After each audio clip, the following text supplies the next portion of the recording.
Kauffman Corner podcast is live again. Remember, if you're catching us via the podcast, we stream live Sunday nights at 9 p.m. Central. You can be a part of the conversation. As many people are already in the chat room demanding some Royals conversation after this series with the Detroit Tigers. With you as always, one of the founders of Baseball Prospectus, the good doctor, Dr. Rany Jazayerli. I'm Soren Petro from Sports Radio 810 WHB.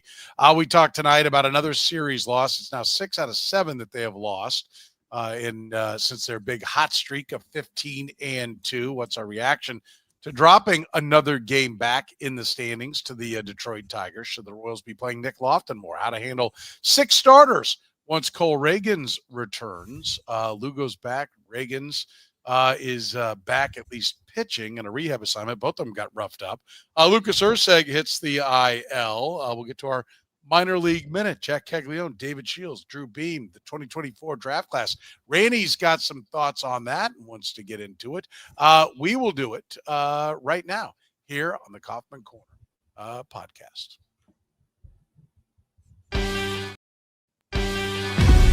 You're listening to the Kauffman Corner podcast, the most in-depth analysis of the Kansas City Royals, breaking down the Royals like no one else can. Kauffman Corner is hosted by Rany Jazayerli and Soren Petro. Rany is a co-founder of Baseball Prospectus, author of Rany on the Royals, and a former columnist for Grantland, The Ringer, and The Athletic. Soren is the award-winning afternoon drive host of the program on Sports Radio 810 WHB in Kansas City. Kauffman Corner is proudly brought to you by David Starnes Allstate Insurance, covering all the important things in your world. Home, business, life, and even the fun stuff as well. Motorcycle, boat, ATV, you name it, get with Dave and he'll have you covered. Give Dave and his crew a call at 816-781-7331. Visit them online or stop into any of their locations, including North Kansas City, Liberty, and Branson, Missouri. Don't put those insurance needs off any longer. Get with Dave today. He'll give you peace of mind for the things in your life most important to you. And now, here are your hosts, Rany Jazayerli and Soren Petro.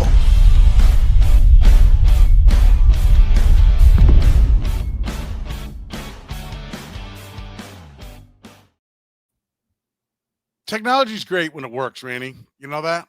It's great when it works. So I've been told. It never seems to work for me, so yeah, I'm just gonna have to take you on faith there. Yeah, some of our technologies we use are being a real treat tonight.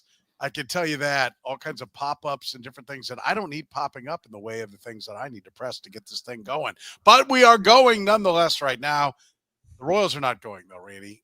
They dropped 2 out of 3 to the Detroit Tigers. They only scored 1 run in the last couple of games. I don't know what it is, 1 run in 19, 20, 21 innings, something like that. Right now, the offense, the problems remain the same. The pitching is fantastic. Seth Lugo wasn't great on Friday. Of course, it's Big Slick night when all the Hollywood celebs are there for the game, so we couldn't get a gem that night. But, some frustrations yet again as they're having their struggles offensively, and it's kind of same old. Like, what do you think after the Tiger series? Well, I think that Jac Caglianone can't get here soon enough. I'll tell you that. I mean, we talked about how historic the run environment the Royals are playing in. No runs scored, no runs allowed on the show last week. But they one up themselves this week with this weekend by playing back-to-back 1-0 games. For the first time in, I believe, 19 years, and the first time in the history of the franchise, they played back-to-back 1-0 games where both teams won a game, which I think is kind of relevant because that is the, irresistible force meets immovable object that is this Royal season. The offense is so bad and the pitching is so good, and it comes out in the wash as basically a 500 team right now. Something's got to give, right? But we've been saying that since, I don't know, February. Like nothing has changed. It just gets more and more extreme. Like, it is a miracle that this team is above 500 right now with an offense that is this bad. But it's also a miracle that they have, as we discussed last week, the best pitching staff in the history of the franchise. And they are in mortal peril of wasting it. So, like, something's got to give. And if something won't give, they have to make it give. Yeah, that is kind of a common theme here that this pitching is too good. Like I actually will say shortly, if you're catching us live here via the stream on television tonight, on 41 on Sunday Sound Off, little plug for the guys down there at 41. I got a question from basically fans saying, is it time, since they're not going to put any pressure on the coaching staff, is it time to fire JJ Picollo if this pitching staff is wasted? And I'm like, well, he built a pitching staff, so like I might not fire the guy who built the great part. And until like 2 days ago, they were holding a playoff spot. So look, I know the bar has been raised, right? They went to the playoffs last year, so our expectations have been raised. But let's settle down, people. I mean, it is still, they've come a long way really fast. Right. And they are still a contender. And there's still reason to believe that at some point they can get it together. Look, I don't care if it can be ugly and clunky and they're kind of on the outside looking in. If they can just find a way to click in the last month and then get into the playoffs, this pitching can be lethal. It doesn't need that much offense. And there is reason to believe it can get better. And there's also reason to believe that they will add to this club. Right. Like, so we'll get more into that in a minute. But do we learn anything from this series or no? Because I didn't. It's same old, same old. Nothing was right. We didn't learn anything we didn't already know, but it just becomes a more extreme version seemingly every week.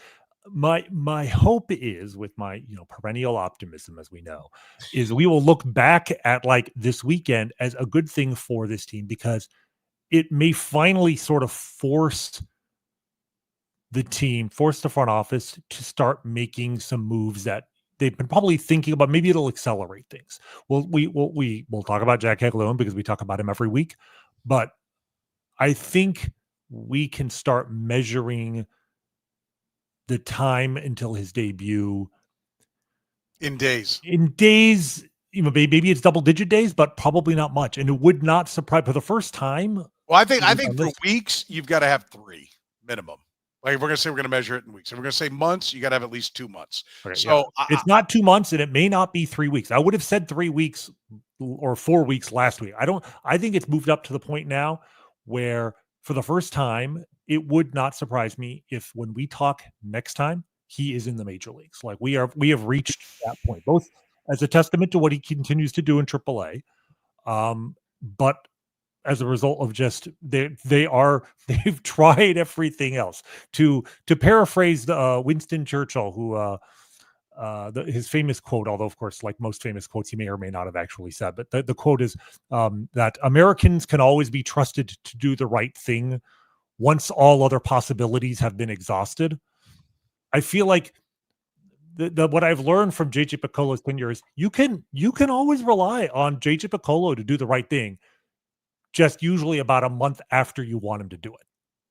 But he will get around to doing. So you're saying he's late in bringing Caglianone up?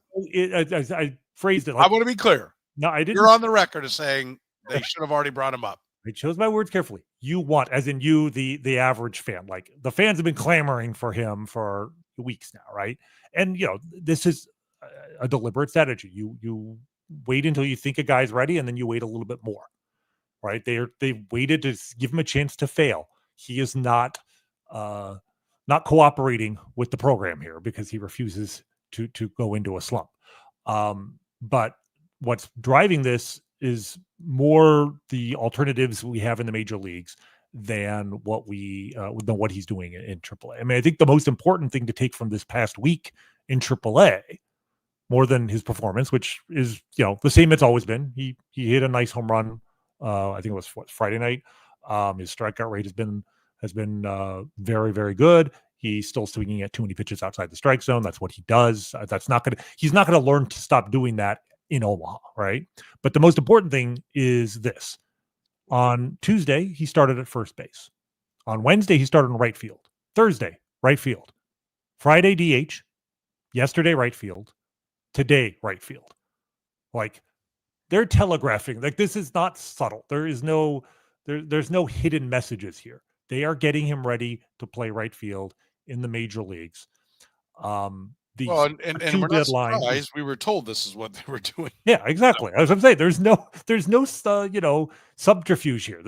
But the point is that we are reaching the final stages of the, major league preparatory program, right? The next stage is debut in the major leagues.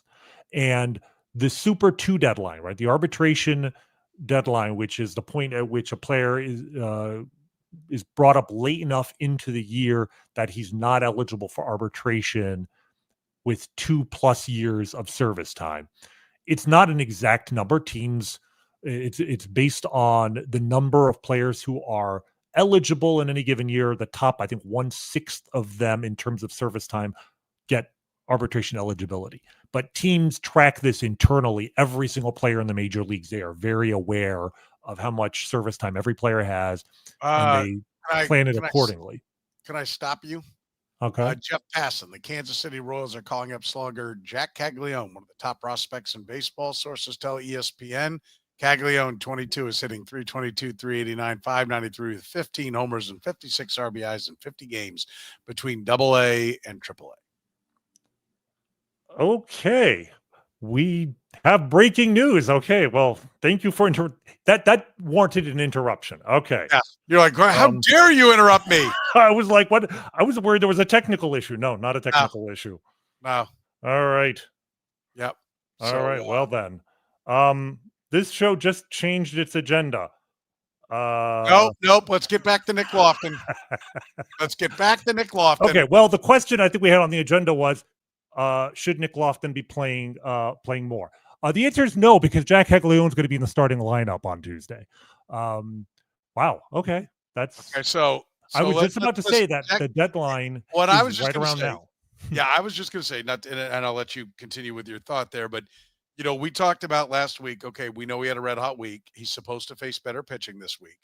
Let's see what he does. You'll get 2 weeks to take a look, and he cooled off to 286. 400 on base. I didn't even figure the slug, but it was still pretty good. It wasn't the grotesque, I don't know, 1,200 or whatever it was last week. But this week he was 6 for 21 with a double, a homer, 3 RBIs, 4 walks, and 5 strikeouts. That includes today's game mixed into the numbers. So when you put the two together, he cooled off and was still very good, right? So, and I think the other thing is, do we have? I didn't look. I just read what Passan put out there, but do we have what the move is? The Royals that's a good question. What I would suggest it would be, and I don't want to. Well, it's Michael Massie, right? All right, I would assume Michael Massie. One of the takes I was going to have before he threw everything into confusion is, it's time to send Michael Massie down. This is not helping anybody having him continue to struggle at the major league level. His numbers are obviously way down. His expected numbers, like his batted ball metrics, are down. His expected WOBA is first percentile, right? Like Michael Massie's not helping. You can move. It kind of solves the whole what do you do with Jonathan India thing, right? You move India to second. One of the things you can do with Nick Lofton has been impressive with his defense. He's versatility. He's played some, he made a good play in left field the other day, but he's playing third base well. You can play one of those two at second base. And now you put, the other possibility here, of course, is they just send John Rave back down. They've seen enough. But I feel like Michael Massie needs a mental reset. It might be for his own benefit to go back to Omaha, whereas I don't think John Rave is going to be, get any benefit from that. So, somebody's going down, but Jac Caglianone will be in the lineup in St. Louis, I assume, on Tuesday. First, by the way, I just fired off a couple of things. First one was, sorry, got a response. Trying to find the move, and the first person didn't know. Wait on the second person. Okay. Second person will definitely know. They'll definitely know. Just will they answer? So, yeah. We'll let you guys know live on the air. So I find out. Yeah, I was going to say if you're live in the chat room, you're getting the benefit. Everyone else is going to have to wait till the morning to hear this stuff. I've lost my train of thought. Caglianone's in the lineup, and it's hard to argue he's not. I'm not going to say he's 100% ready, but the point is, I don't know that he's going to benefit anymore from being in Omaha, right? Like, he's proven that it's not just that he's proven it's not really a challenge, but like increasingly you're seeing AAA pitchers not even challenge him. And part of the problem, though, is that he still does swing too much. I mean, I was looking at his pitch-by-pitch tracking today. He went 1 for 4 today with a single and a strikeout, right?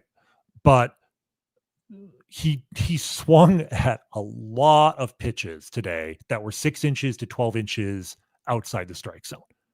And the thing is, he has such a freakish ability to make contact. Maybe it doesn't matter. His hit today, his single today, was on a fastball about a foot outside the strike zone, low and away. That was 98.6. Like, that was a blazing fastball, low and away, and he lined it to left field. So on the one hand, it's like, you don't really want him swinging at those pitches. On the other hand, he's succeeding at doing so at AAA. So how is he going to learn to not swing at those pitches if he's succeeding on them? And you can make the argument that he's going to have an adjustment period in the major leagues, but the sooner he gets called up, the sooner he is going to go through that adjustment period. So you hope he comes out by September, October, a better player for it. The last thing you want is for him to come up later in the year and then be exploited in September or in the postseason by teams that have figured out a weakness that he has not had a chance to adjust to. He's going to have plenty of chances to adjust now because he's going to start.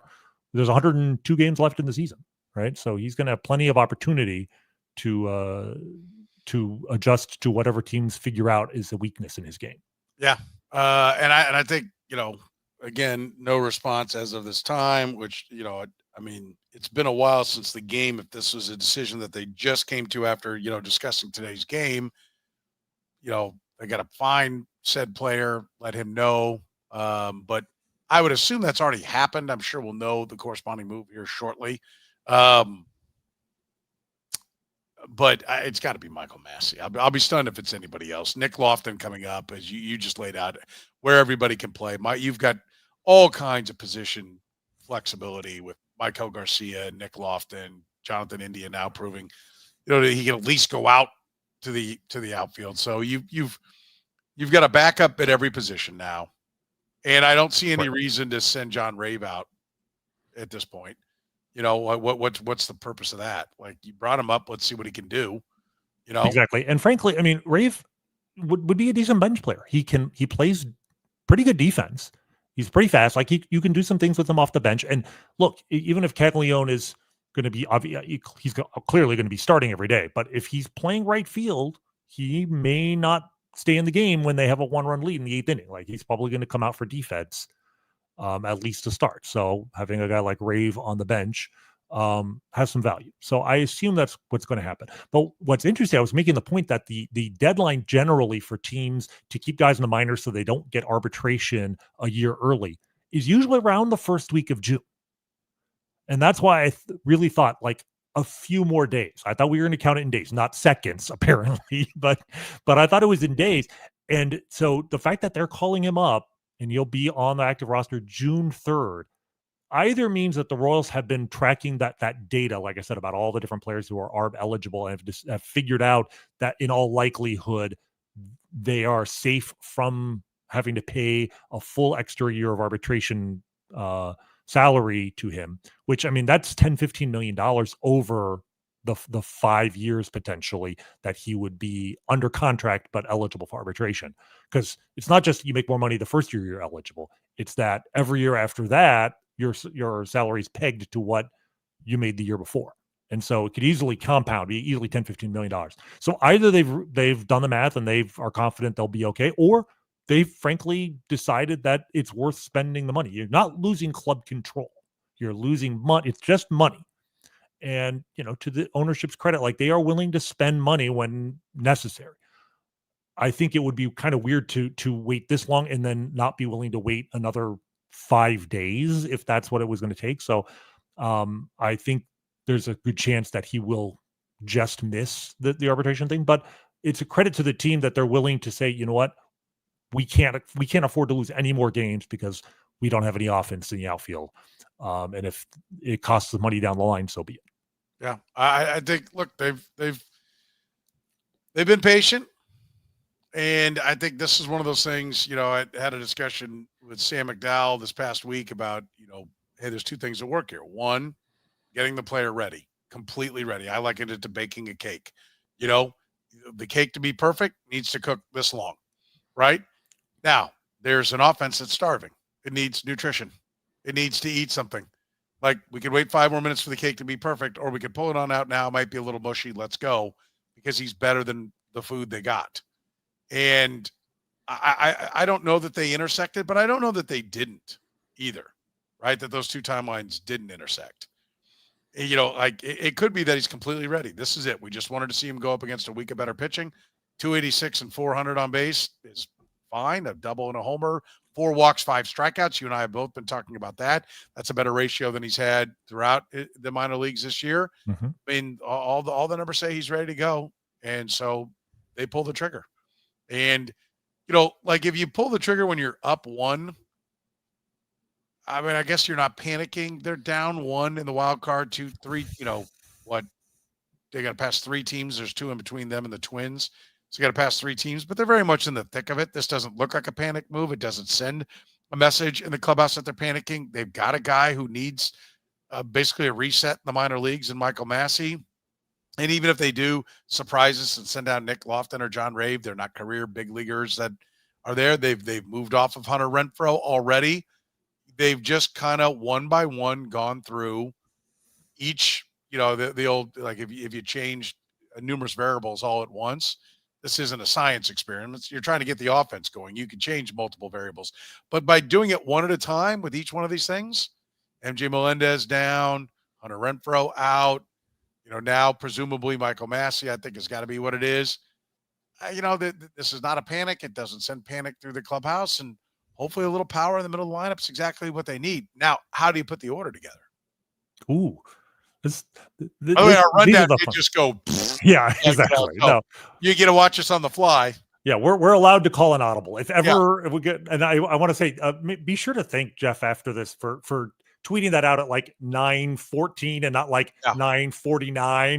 You imagine us ending the show as this news breaks.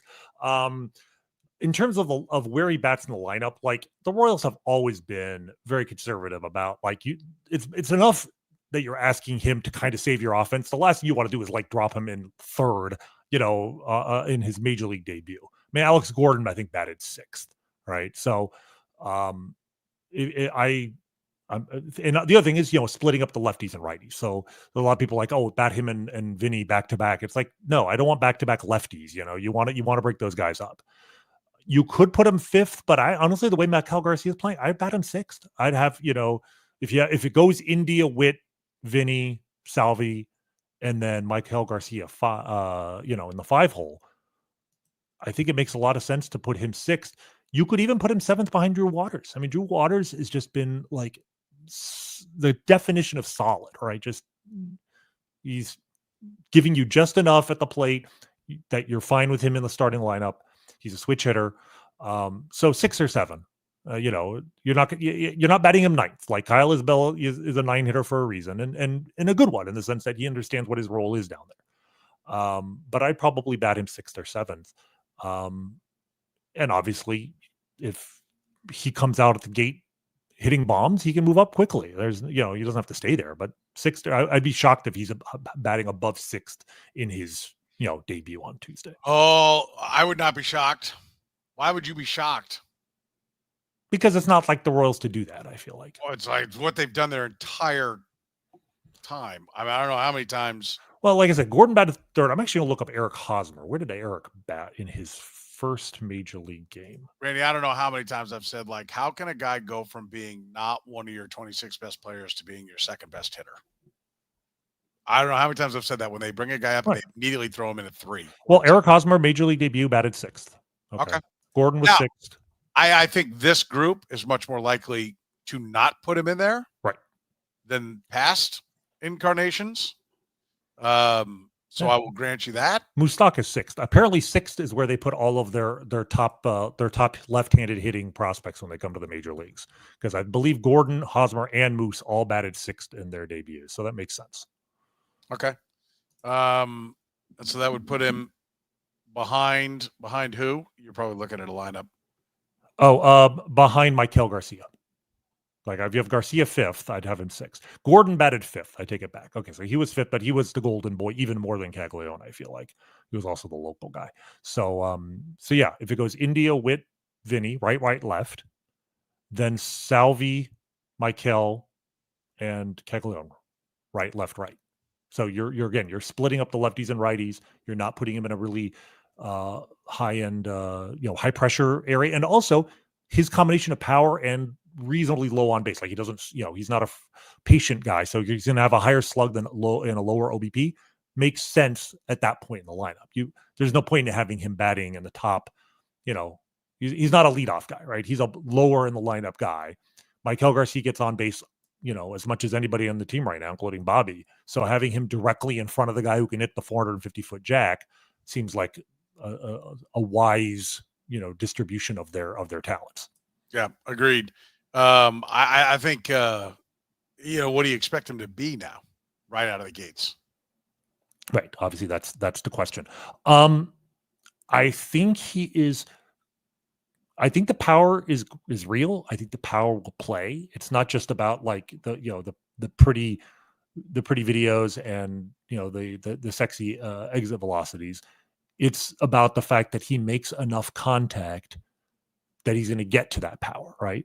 But I don't think he's going to be hitting 320 or anything close to it. And I do think he has his aggressiveness is going to be exploited by major league teams. So I think he's going to be out of the gate a 230, 240 hitter in terms of batting average.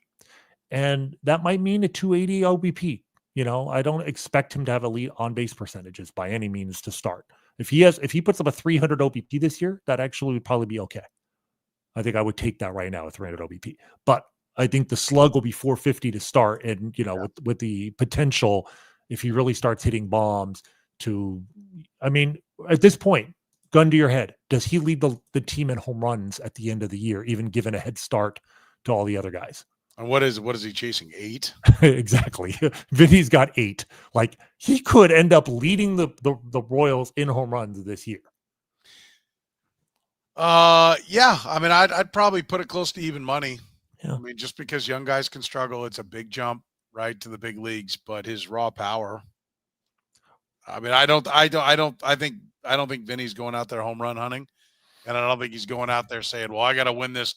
I got to make sure I lead this team in home runs. Right. If anything, I think in May he proved he's better off not. Like he had a really good May by not swinging for the fences and finally just adjusting to hitting for contact. He had a 330 batting average in May. Had the big hit with runners in scoring position yesterday to win the game. So yeah, I'm not sure Vinny gets to 20. I don't know if he. I think he'd be happy if he doesn't get past that if his batting average is up. So can Caglianone hit 20 bombs between now and the end of the year? Yeah, I think he can.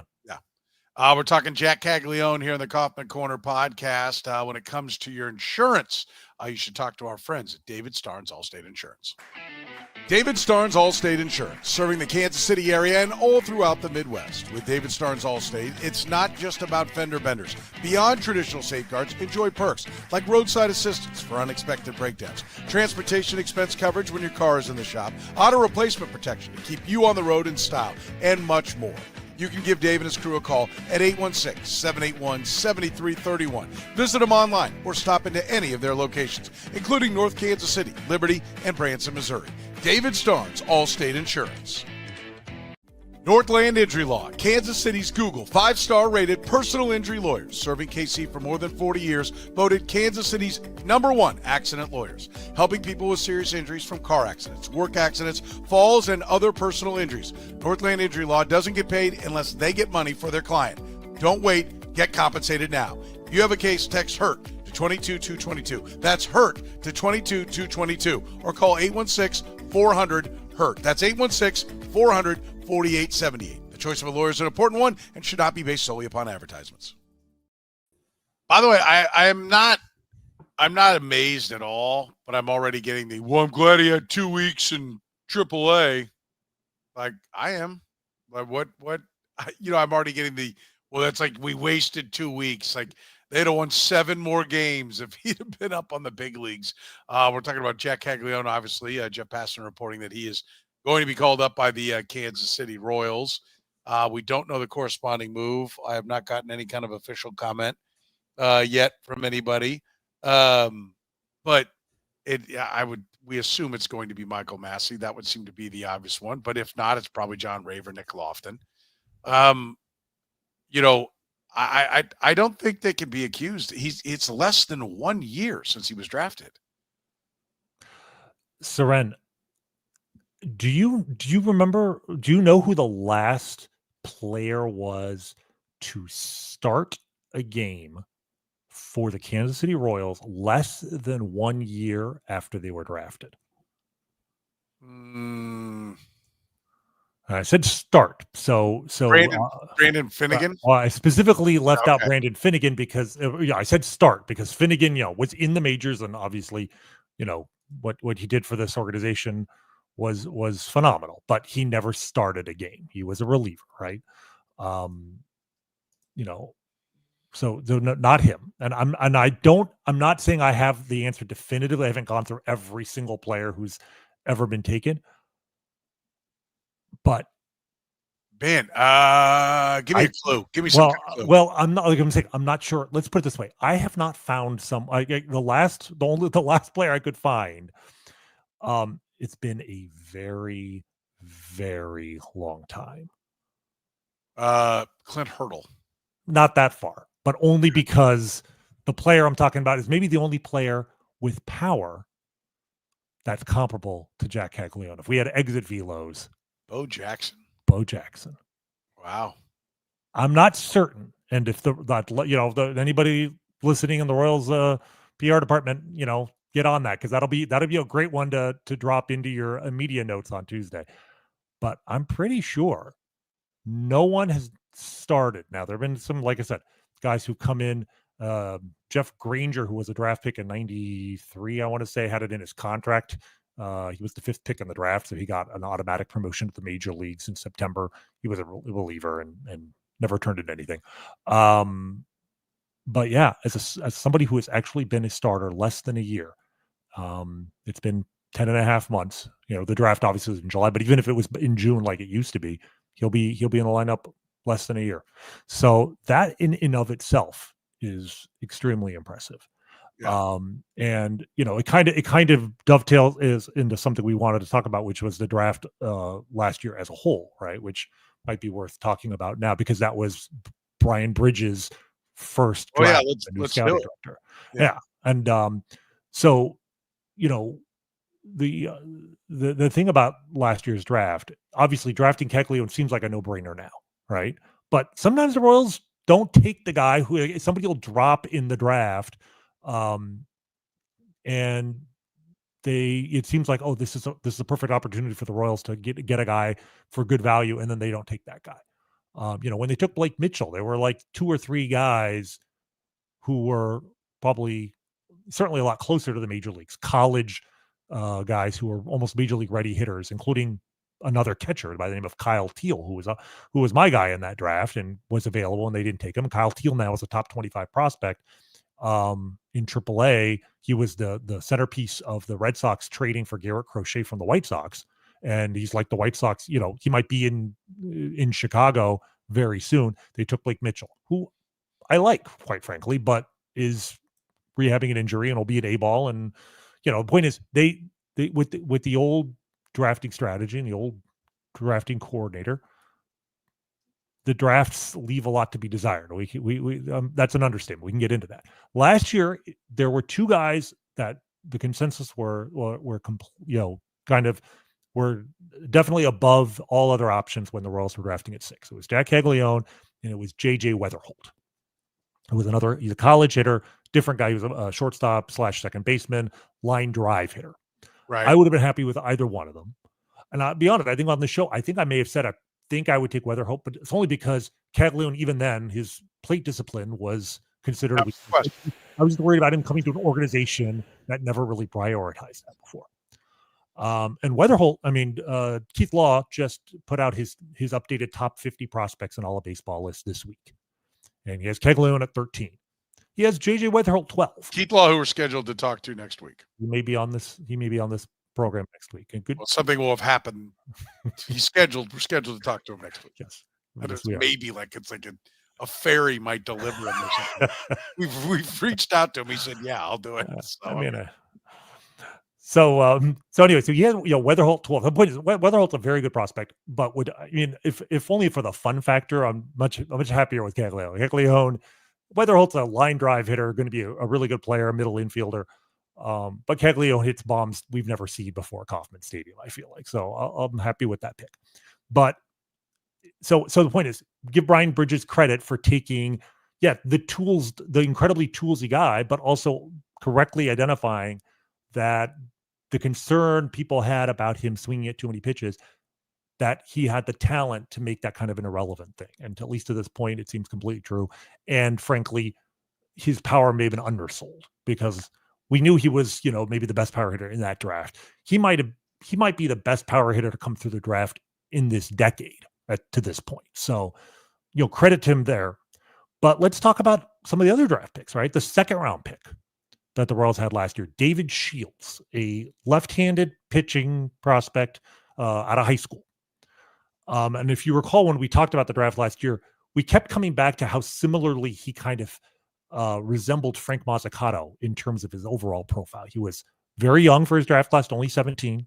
He came from a cold weather state like Mazzucato. Mazzucato's from Connecticut. David Shields is from Pennsylvania. Did not have elite velocity yet, throwing the upper 80s like Mazzucato, but considered very projectable with good breaking stuff, right? Just like, and what we said was, Mazzucato was the 7th pick in the draft. This guy was the 35th pick in the draft. If you're getting basically the same value player for a much lower draft position, like we wouldn't have blinked an eye if Mazzucato had been the Royals' second round pick that year.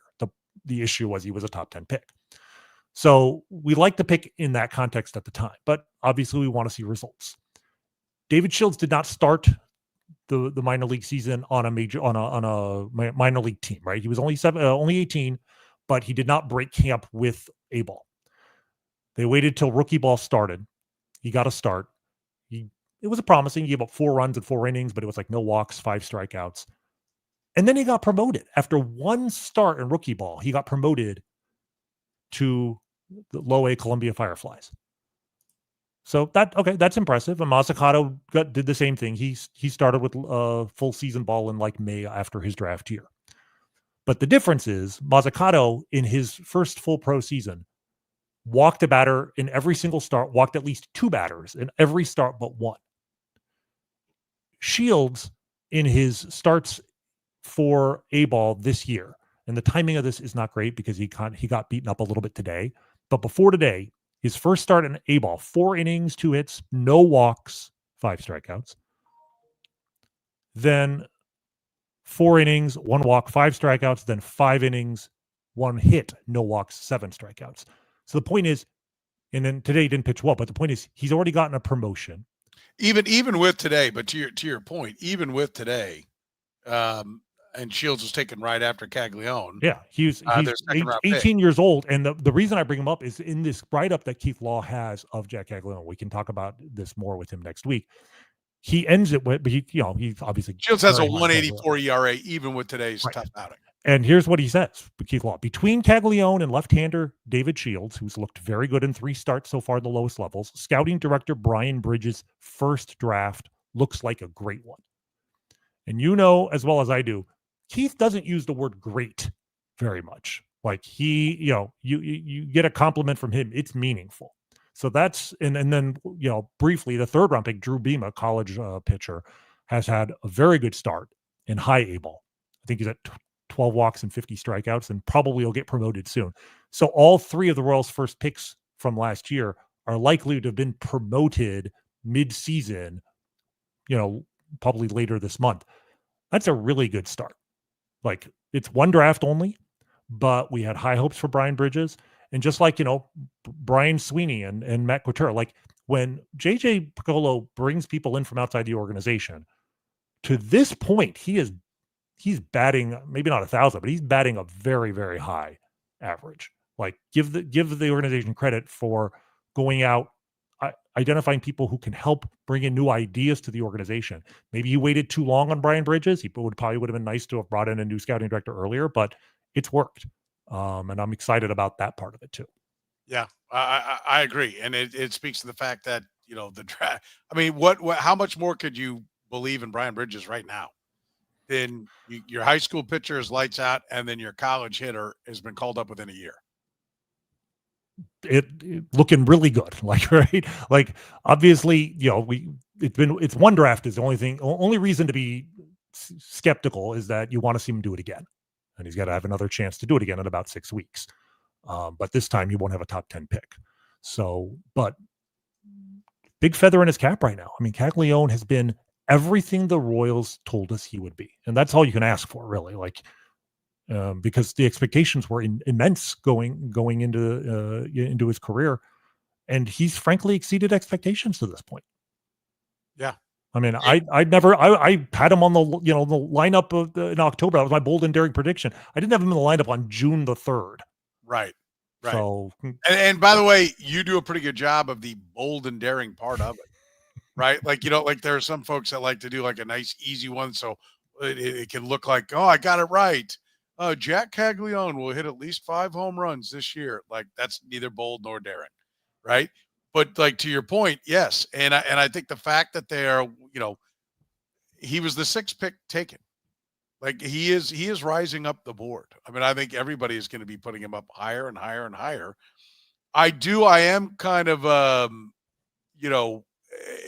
interested in Keith Law's thoughts on it. And if we see Jac Caglianone struggle and go 176, 245, right, we're going to know why he was down there a little bit, that Keith Law just doesn't think he's quite ready. But, this team, he's going to struggle really bad to not be better than what they have. Right. And that's the key. And then it'll be, if he is struggling, he'll still be doing more, I'm confident, just with the massive power that he brings to the table. Just the threat of his power will do more than Michael Massie is doing in the lineup right now. Then it'll just be about, okay, do we need to send him down because we're worried about mentally losing him? That will become, I think, the decision making. You don't want to end up losing him mentally, and so I think that'll be one of the conversations if he does struggle. Absolutely, and I know there's a lot of concern. There has been a lot of concern of, you don't want to put too much expectation on him too soon, and you'd love to bring him up. Like you've made this point with like Noah Cameron, to a team where everybody on that side of the ball is already performing well, and so there isn't an expectation that he has to carry the load, right? Noah Cameron could just be a 5th starter and not have to worry about being the best starter on the team. And everyone's like, well, Jac Caglianone has to be the best, be batting number 3rd, 3rd in the lineup by the end of the month or whatever. And I mean, that can happen if the Royals put that on him, but I have to assume that precisely because this team's offense is so bad, they have already been impressing upon him in preparation for this. And certainly now are telling him, look, we do not expect you to hit 300 and slug 500 in the major leagues. You do not need to do that to keep your job. You do not need to do that to help us go to the postseason, right? You can be an average major league hitter and you will be an enormous upgrade for us. So just, don't get yourself out, occasionally run into a ball, you'll be fine. Like, we're not expecting, if he's hitting 170 in August, we're going to have a discussion. But if he's hitting 220 in August, but hitting a home run once a week, I think they'll be fine with that. And I'm hoping that will take some of the pressure off of him and make it easier for him to, live up to his potential right away. We're talking about the Royals calling up Jac Caglianone here on the Kauffman Corner podcast. We're always brought to you by our friends at Gann Asphalt and Concrete. Gann Asphalt and Concrete, proudly serving the greater Kansas City area. Nationally recognized full-service paving and pavement maintenance contractor. Locally owned and making parking lot problems disappear in Kansas City since 1994. Let Gann educate you about the most cost-effective way to solve your parking lot problems. With free consultations, no commissions, in-house crews, and every project comes with a written warranty, Gann Asphalt keeps your parking lot safer and helps you and your business avoid unnecessary delays and costly expenses. Find Gann online at GannAsphalt.com or call 816-484-3338. Gann Asphalt and Concrete. One contractor, all things parking lot. Your favorites are back, Kansas City. Now for a limited time at all your KC Whataburger locations, get the Mushroom and Swiss Burger, 2 large beef patties, Swiss American cheese, fire-roasted mushrooms, and creamy au jus. How about the sweet and spicy bacon burger? 2 large beef patties, American and Monterey Jack cheese, bacon, grilled onions, and topped with sweet and spicy pepper sauce. Or grab the patty melt. Even the honey barbecue chicken strip sandwich. They're all perfect with the Whataburger Banana Pudding Shake. Remember, Whataburger's open 24 hours a day with breakfast served from 11 p. to 11 a. And don't forget, you can get all your Whataburger favorites and more by downloading the Whataburger app with the QR code. Whataburger, proud sponsor of the Kauffman Corner podcast. David Starnes Allstate Insurance. Elevate your coverage, elevate your confidence, and drive worry-free. Covering all the important things in your world. Home, business, life, and even the fun stuff, as well as your motorcycle, boat, ATV, and you name it. Get with Dave, and he'll get you covered. You can give Dave and his crew a call at 816-781-7331. Visit them online or stop into any of their locations, North Kansas City, Liberty, and Branson, Missouri. Don't put those insurance needs off any longer. Get with Dave today. He'll give you peace of mind for the things in your life most important to you. David Starnes, Allstate Insurance. Randy, what do you think the last, okay, we got to go now? What do you think it was? Where do you think the decision came? Was it, today, one run over the last 2 games? Okay, we have to try something, anything, let's go. Well, if you think back way back to about 9:07 p.m., when we were starting the show, and I said it might be a good thing that we might look back at this weekend as a good thing because back-to-back 1-0 games might finally be what spurred the Royals to take decisive action. It would not surprise me if we find out down the road that the decision to bring him up was made today. Like a lot of times the decision made a couple of days in advance and you just, they're making travel preparations, et cetera, et cetera. I do wonder if seeing them, the Tarek Skubal is, being shut up by him is no insult to your team. But today to have Chris Bubich just spin another absolute gem, and his 1.43 ERA is the lowest, I think the 3rd lowest ERA this century by an American League pitcher after 12 starts, and to have it completely wasted against, the Tigers' 4th or 5th starter. And look, they got 7 hits and a 4 1/3, I think, off their starter today, and they just could not get a hit with runners in scoring position. Some of that's bad luck. They at least, and some of that's because all they hit are singles. Right. Well, that too. Right. Exactly. And I think that to me is the big thing here. Is as bad as the offense has been overall, as much as they're not normally they're a very high average team and the average isn't there, and their walks are among the lowest in the league. It's the power. The power is just disastrous. I don't know if you saw this this tweet from Jesse Newell of the Kansas City Star after the game today. I did. This was, it's incredible. And if you want to sum up why Jac Caglianone is up, it's because of this. 8 players have hit multiple home runs at Kauffman Stadium this year. 3 of them play for the Royals. That is almost incomprehensible. Only 3 guys have hit 2 home runs at Kauffman Stadium. I think Vinny's hit 3, and I think it was Bobby, and it's not Salvi. Salvi has not hit 2 home runs. Meanwhile, Ellie De La Cruz hit 2 in a game this week. They've hit 11 home runs at home all season as a team. You cannot win doing that. You have to get some power. They've got 34 home runs. The next lowest total in the American League is 46. And that's by the White Sox, so it shouldn't even count. After that, it's 56. They have 60% of the home runs of every team in the American League that came into the season not expected to lose 110 games. It's insane. And again, the fact that they're above 500 despite that is crazy. 34 home runs as a team. Do you know how many home runs their right fielders have hit this year?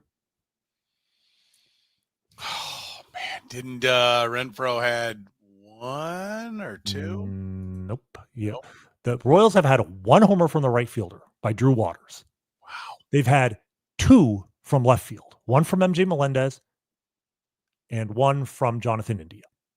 They actually had 4 from center, 3 from Kyle Isbell, and 1 from Michael Garcia when he was playing out there.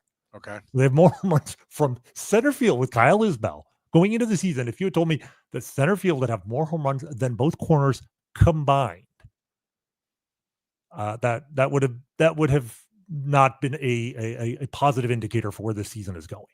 Yeah. I mean, so Jac Caglianone could lead the team in home runs by a right fielder by Wednesday. I mean, it's not going to take much. That's what I'm saying. He doesn't have to be a hero. He doesn't have to be a savior. He just has to not suck and hit. If he hits one home run a week, that would be phenomenal. So there you go. Yeah. I mean, I think it can't be worse, right? It can only be better. I think, it's not long overdue. I think some people will think it's long overdue, but what are they, 60 games in? So they get 122 games? 102. Or 102 games, excuse me. 102 games still to go. I mean, obviously you're in a position where you can still get a ton out of the guy. And I give him credit. Like, they didn't just cave to the fan pressure, but they also didn't just say, well, we're not going to bring him up just because we're not going to bring him up. They obviously are not trying to play, the service time because, you've covered all that. So, I mean, they've done their due diligence. Now it's up to the kid to hit, and let's hope he does. And I wonder how much pressure that'll take off everybody else. If he could just add the power, does this let all the pressure out and everybody else can hit? Does the threat of his power help everyone in front of him and everyone behind him? And is that enough to get them over the hump? Because, David Lesky said this on Thursday about, well, if they can just get one bat. And I said, that's wrong. Like, they've got too many things. Now, it could be that they can get 4 bats by promoting, they've already promoted Drew Waters, but promoting Nick Lofton, promoting now Jac Caglianone, trading for 1 bat, and then having Salvador Perez start to click. Right. I mean, they can get there in a lot of ways, but I don't think this precludes a trade. Like, if anything, I think that but what maybe it does is it also buys them time, because teams aren't trading yet, right? Like, it buys them some time until they get closer to the trade deadline. But I absolutely think they are going to have to trade for a bat. And we didn't get to it, but when Cole Reagans comes back and they have 6 starters, like, a trade involving one of those guys to get a bat is an absolutely distinct possibility. But now there is no urgency now, because at least they can incorporate Caglianone into the lineup first. And so, if nothing else, he, like you said, he keeps him in contention to validate making a move when people do start opening the doors for the trade deadline. Exactly. Right. And I think right now that's enough for this team, to do that is enough. And then listen, if he doesn't hit, no one else comes around, they fall apart. They've fired all the bullets, right? Is there another offensive bullet to fire? Devaney. Yeah, Cam Devaney. I'd love to see him get an opportunity, and we may talk. He would have been brought up before the Jac Caglianone news. But it's a bullet the way Nick Lofton was a bullet, or John Rave is a bullet. Like, it's a BB gun bullet. All right, they pulled out the bazooka, so they don't have any other bazookas to fire. No, they don't. But I mean, just getting somebody, I think Drew Waters over MJ Melendez has been an improvement. It's been, that to me that's more than a BB gun, and that was partly because of who he was replacing, but also because I think there was an expectation based on his experience. He's already been in the major leagues. We knew what he could do, and he's doing what we thought he could do. And the single biggest thing is the left-handers have not been producing, right? I mean, that's been the problem. Vinny's been coming around of late. He obviously drove in the game winner on Saturday. That was huge, and that's what he does. He does a great job of driving in those runs. I think it's an underrated part of his game. But I mean, maybe Jac Caglianone is that special guy that can handle all the pressure. Everybody standing around him, everybody with the microphone. Maybe that takes a little bit away from everybody else. For at least a few days. Well, guys are struggling offensively. What do you think it is? Now it's like Jac Caglianone. How did Jack look in batting practice? What's Jack like, as a teammate? You play with him a little bit in the minors. Like, the conversation will not be that you suck on offense. It will be Jac Caglianone. Right. And true superstars can handle being the center of the conversation. They should be able to. And also, like, it would be one thing if, like, there was resentment in the clubhouse about this, like, young cocky guy who thinks he knows, too big for his britches and doesn't know his place. But, like, from spring training, you started hearing Bobby Witt and Vinny, raving about this guy and excited to play with him in the major leagues. Like, I do not think there's going to be an ounce of, not even resentment, but like anybody in the clubhouse is like, this guy isn't ready to be here. Like, I think right now, to a man, pretty much everybody in that clubhouse is excited with this news. Right. I mean, Patrick Mahomes is retweeting it. Eric Hosmer is retweeting. Like, and I bring them up only because like they know this guy, they know of him, but they also know him. And it's like, everybody is ready for him to be in the major leagues. There's no question that I think his presence in the clubhouse and in the lineup will be welcomed by his teammates. And if that takes the pressure off of them, as opposed to everyone looking behind, their shoulder and being like, well, am I next? Like, am I going to be replaced by somebody else in the minor leagues? No, there's only one Jac Caglianone.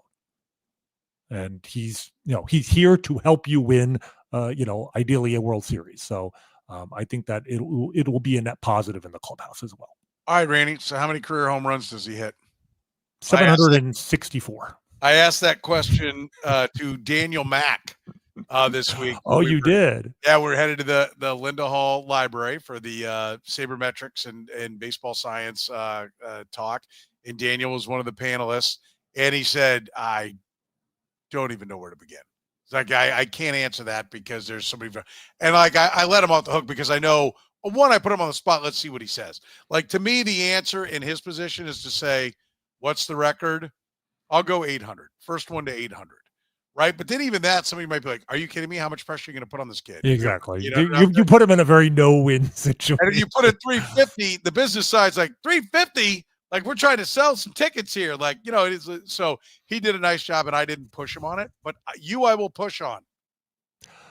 It's a good question. So let's think about this. He's 22 years old. That's just pretty young. Like, he's obviously in the major leagues very quickly. Young enough, you can put up like Hall of Fame number. You're getting a reasonably early start. I mean, you think of like Aaron Judge and how incredible he's been. But what's really incredible at Aaron Judge is he wasn't, regular in the major leagues till he was, I think, almost 25.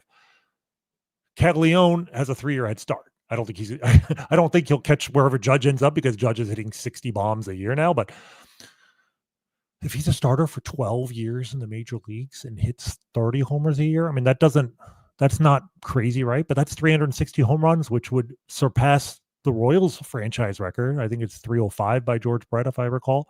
I think it's 317, isn't it? Yeah, maybe I thought it was 305, but I could be wrong here.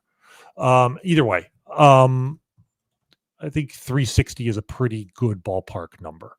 Let's go with that. You're right. It is 317. Okay. He would break George Brett's record, and that's 305 is George's batting average. That's my brain. Second best in Royals history. Second best. Who's tops, at least according to Baseball References minimums. Oh, we've done this before. I know Jose Offerman's first in OBP. Jose Offerman's number one. Is he's in a batting average too? Okay. Yeah. All right. Well, there you go. Well, no, 317 is the mark to break. I mean, the error bars here. I will be very disappointed if he does not break that number.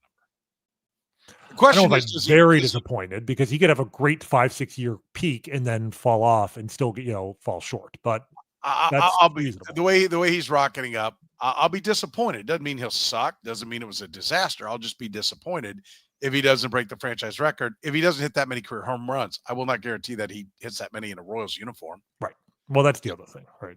Because, I mean, they're going to have to make some decisions on Chris Bubic after this year because he'll go into his final year of team control next year. Bobby's going to be able to opt out after 7 years in his deal, which puts it at what? After the 2030 season, I believe. So 2030. So yeah. Right now, Caglianone would be under team control through the 2031 season. But I want to point out one thing here. We talked about the arbitration thing, right? But the bigger concern is club control. By waiting till June, presumably, right, that means you're delaying free agency by a year. He's not going to get a full year of service time this year. Unless he finishes first or second in American League Rookie of the Year vote. And we have to consider that a distinct possibility. Like, if he does what we want him to do, Paul Skeens last year was not called up until like early May. He got a full year of service time because he won Rookie of the Year. Adley Rutschman, 3 years ago, did not start the year he was on the injured list to start the year. Both and got a full year of service time because he finished first or second. I think he won the Rookie of the Year. So the Orioles and Pirates, both of the teams thought, oh, we're going to get to keep this guy next year, and did not. 102 games, you're thinking, okay, well, he probably won't win. The narrative here, he's going to win a lot of narrative points. If he comes up, and even if he's not amazing, but if the Royals start scoring runs and start winning games, that's going to impact the vote on some level. So, I've gone to the point where I've already looked at who are the leading rookies in the American League this year. We have one guy who's clearly ahead of the pack. That's Jacob Wilson in Oakland, who was the 6th pick in the draft 2 years ago by coincidence, and has been everything they thought he would be, a freakishly good contact hitter. He's basically Luis Arias if Luis Arias could actually drive the ball. And he also plays shortstop, and he's hitting .345 for the A's this year. And he's got a 56-game head start in terms of playing time. So Jacob Wilson, I think, is right now the odds-on candidate to win Rookie of the Year. But I'm not sure right now who would be second.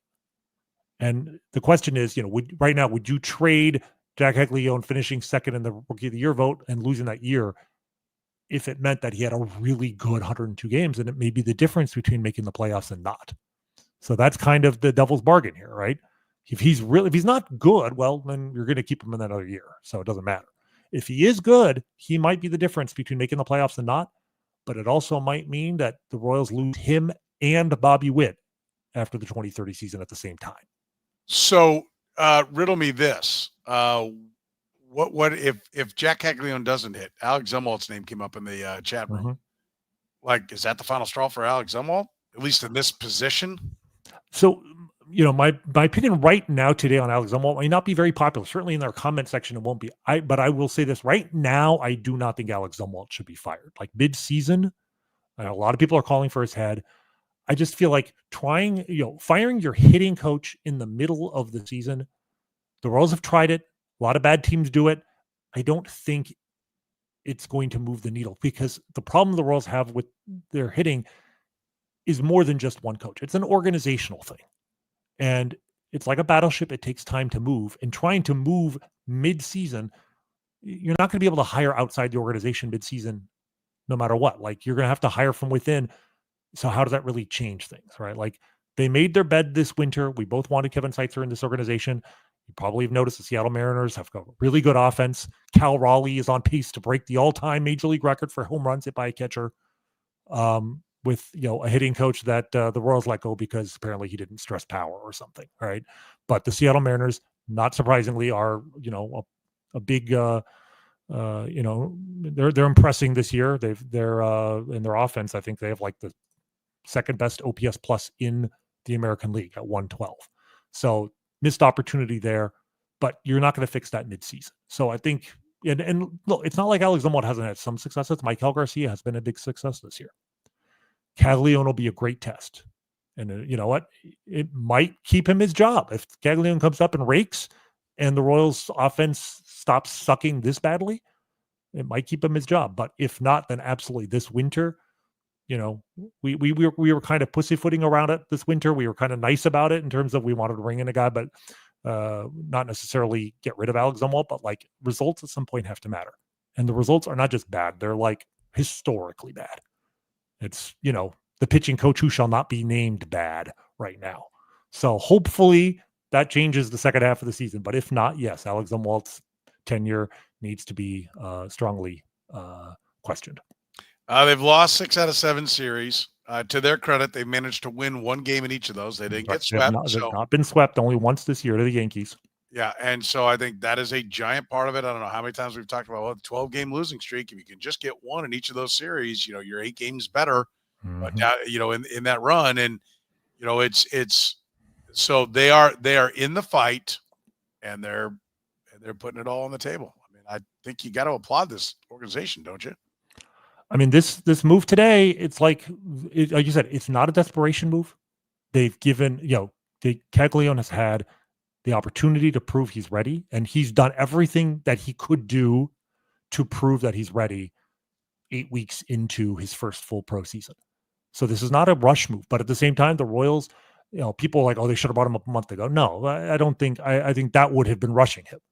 But they are bringing him up the moment you could say that it's not rushing him. Like, it would literally open the show by saying, this is the first time I think he might be with us the next time we talk. Well, he's here this time when we talk. But he's not being rushed. They handled this very well. He's impressed. I think they could have left him down for another 2 weeks and not had any real explaining to do. But no, by giving him 2 weeks in there and having him hit the way he hit, and even as the lesser of the 2 weeks was still very good. No, he's not rushed. I mean, I think they've listen. What have they done? What have they done brutally wrong? Or let's at least say since they began the off season after 2023. What mistake? Like, listen, Adam Frazier, Garrett Hampson. I know they weren't, but they weren't stars. They weren't pieces of the puzzle.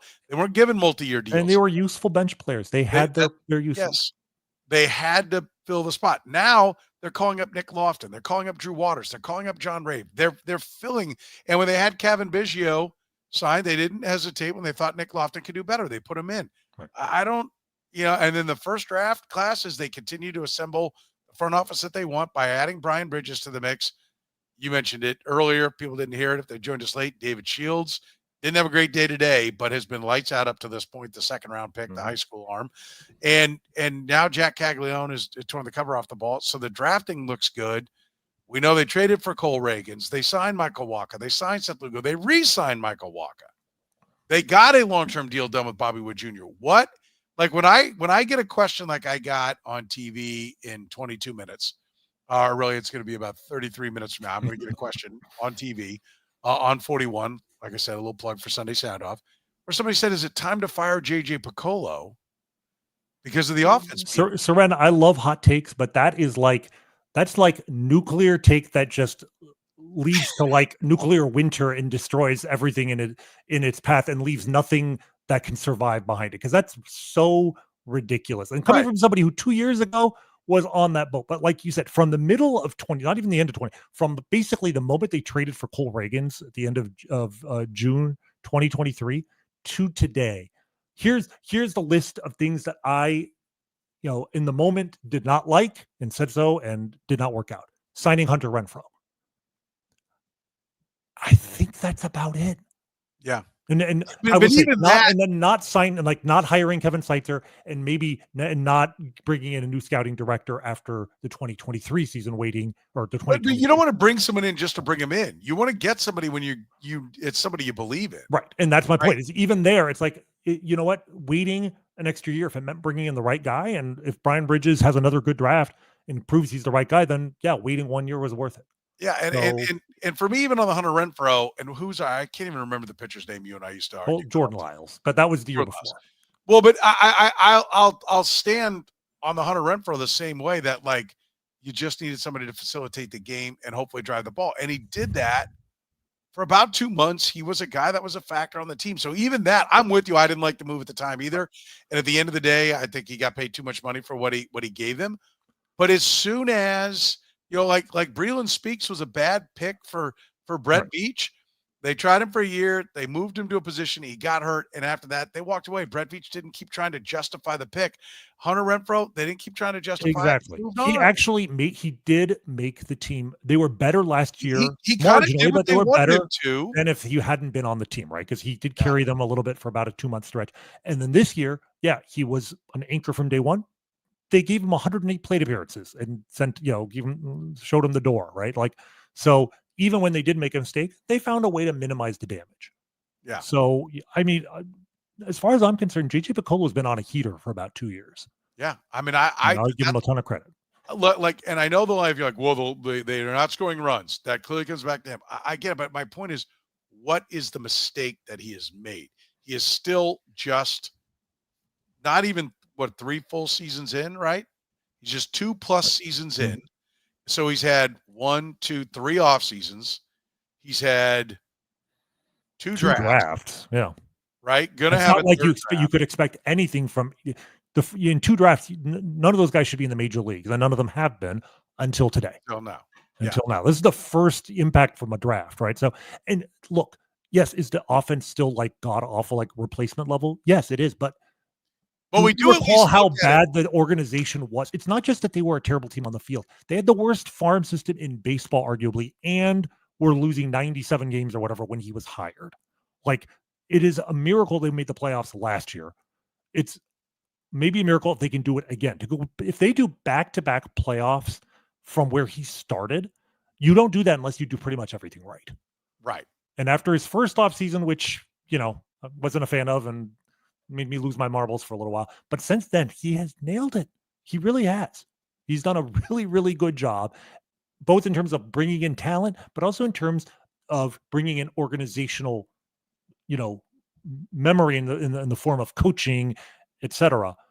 The people who work for the organization who make the players better, I think they're in a substantially better place than they were 3 years ago. So this, all credit to him. And if Caglianone comes up and is the feather in his cap and they go to the postseason with him, I mean, that's going to be another phenomenal accomplishment. And I want to say this, the offense is a problem. There's no doubt about it, but we're not looking at it going, yes, it's exactly what we thought it would be. It's a problem because guys are underachieving, right? It's not a problem in the sense that, like, who thought this was going to work, right? We thought with Jonathan Indy at the top, they'd solved their biggest problem, and that was getting a leadoff guy. I did question sending Indy to the outfield, and I will stand on that. But even on that, we're not. He hasn't played left field in like 3 weeks. Like, exactly. I was talking about him, he's moving Massie. It's like he's already basically the second baseman now, and now it just simplifies that dilemma. I will say this: yes, some of it is just players like he's not performing. The one thing I will say that we questioned was the corner outfield, specifically left and right field, right? And that has blown up, as badly as it could have possibly been. Guess what? They just found a potential savior for right field for at least one of those positions. Their first-round pick from last year is waiting in the wings and is going to come in and maybe save them. Something which 3 months ago on this podcast, we were not unanimously in agreement he could play right field.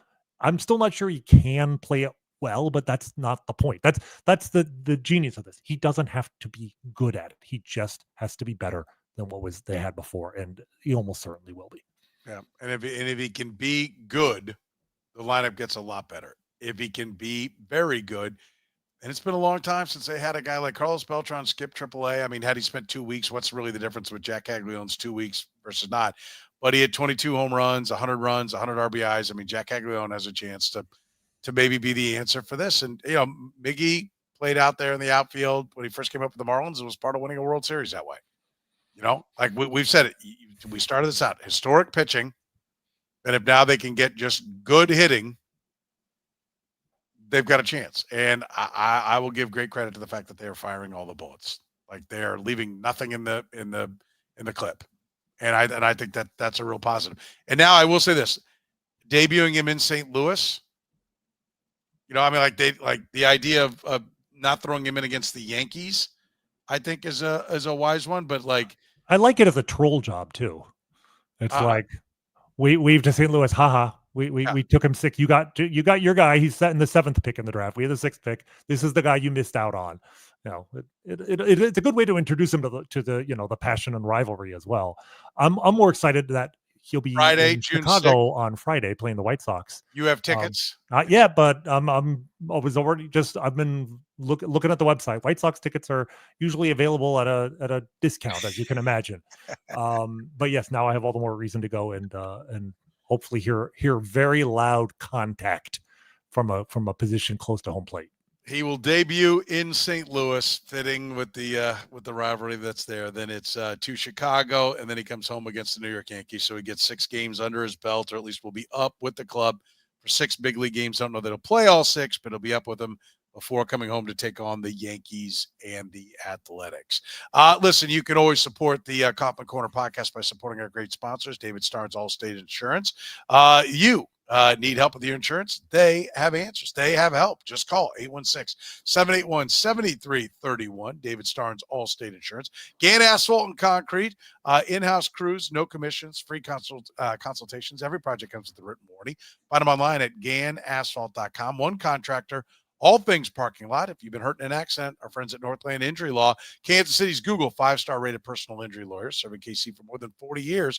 Text HURT to 22222 if you've got a case, or call 816-400-HURT. And if you're hungry, don't worry, Whataburger's open They're open 24 hours a day, serving breakfast 11 p to 11 a. Love their breakfast. Go check it out. And for a limited time, you can get the mushroom and Swiss burger, the sweet and spicy bacon burger, the honey barbecue chicken strip sandwich, and my favorite, the patty melt. Wash it all down with a banana pudding shake and celebrate the fact that Jac Caglianone, one of the best prospects in baseball, is now a member of your Kansas City Royals. For the good doctor, Dr. Rany Jazayerli, I'm Soren Petro. As we mentioned, Keith Law going to talk about the system. Guess we don't need to talk about Jac Caglianone with him anymore. We will. We still will. I will do it. He's scheduled to join us next week. For Rany, I'm Soren saying thank you very much for joining us here on the Kauffman Corner.